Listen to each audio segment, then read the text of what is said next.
All right, you guys probably heard in the news this James Foley. He was an American journalist. He was beheaded in Syria by this terrorist organization that's really big now. They're called ISIS, I-S-I-S. And it's got everyone in America all upset. We want to bomb someone. Hey, I say let's bomb Britain because the guy had a British accent, so London just harbors these Islamic extremists and they're doing nothing about it, so we should bomb London. But until we do then, we need to do something. And it's got the neocons upset. And the neocons, in case you don't know it, they hold to three principles they hold dear. Their number one principle is that Israel must always be a Jewish state. They're nationalists when it comes to Israel.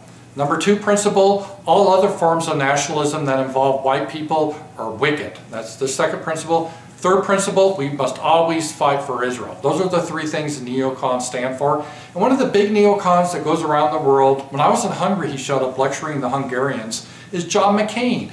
And besides stopping in Hungary, well, let me show you what he did a year ago. All right, here's our hero, John McCain. This was in May of 2013, and he was with the Syrian Emergency Task Force. You remember how Syria has an evil dictator that's killing all their people with nerve gas? Well, these are patriots that got together to topple the corrupt regime, and they were meeting with John McCain. Well, he didn't know about this guy. This guy is actually named Mohammed. Who isn't named Mohammed over there? Noor. Anyway, Mohammed, it turns out, oops, he's the head of the Al-Qaeda in Syria. But John said, hey, I had no idea that he, jumped in the photo there. You can't tell. Sometimes people will photobomb you. That's what happened there. Anyway, the guy that leads the Syrian Emergency Task Force is this guy. Isn't he a nice looking guy, smiling? His name is Muaz Mustafa. I know it sounds like a Disney character in Lion King. But he's a Syrian patriot. Well, not really. Actually, it turns out he's a Palestinian. And by doing some research, he wrote for the Washington Institute for Near East Policy. He was considered an expert, which is kind of odd because they're an extremely pro-Israel organization. Kind of strange for a Palestinian, but I don't know. But then it turns out, even digging some more, is when he registered the domain name Syrian Task Force. That was one of the domain names he registered. And it was syriantaskforce.torahacademy.org. And it was tied back to the Torah Academy of Boca Raton. Now, he said that was a mishap, like a typo. Like you type the word the, it comes out T-E-H, or porn, it comes P-R-O-N. It was something like that. It could happen. And I'll post links to my website. This isn't wacky conspiracy theory. It looks pretty obvious that the Syrian Emergency Task Force was really a front group from another organization in this country that has a lot of influence over politicians. Let's just say that.